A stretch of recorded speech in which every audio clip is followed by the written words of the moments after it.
In the world of mental health, we've got all these tools and frameworks we trust, right? The ones we rely on. But what if the very foundation of those tools needs a much closer look? Okay, let's get into it. Just let that question sink in for a second. What if the very systems that are supposed to help us heal are actually tangled up with a history that causes its own kind of damage? It's a huge question. Because here's the thing, modern psychotherapy didn't just appear out of nowhere.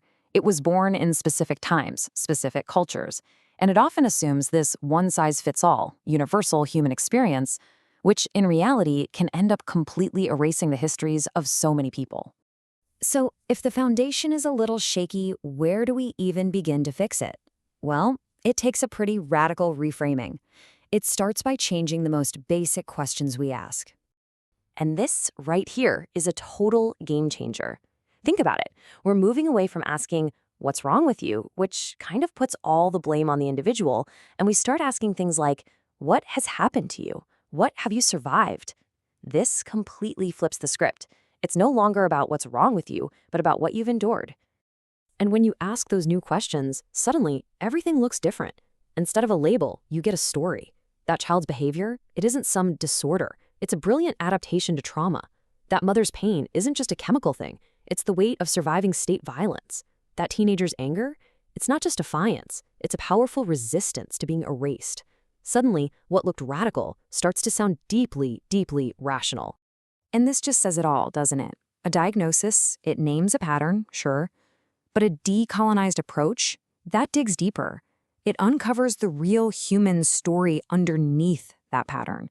It finds the why.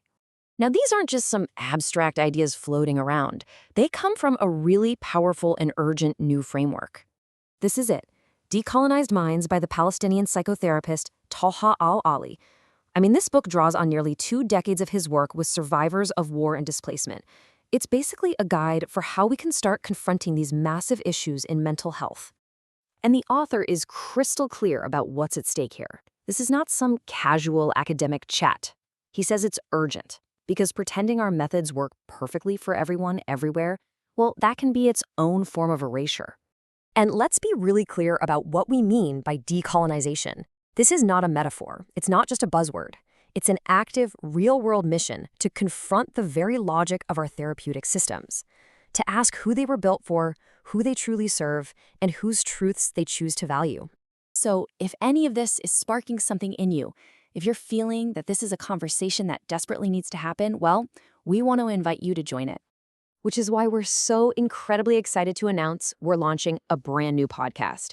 We're going to dive deep into this amazing book, exploring it together chapter by chapter. It's called the Decolonized Minds podcast, and it's coming very, very soon. This is your chance to go on this journey with us, to unpack these huge, important ideas and figure out what they mean for all of us. So really, it all comes down to this one last question for all of us as practitioners, as patients, as just people trying to navigate this world. Are we ready to do this work?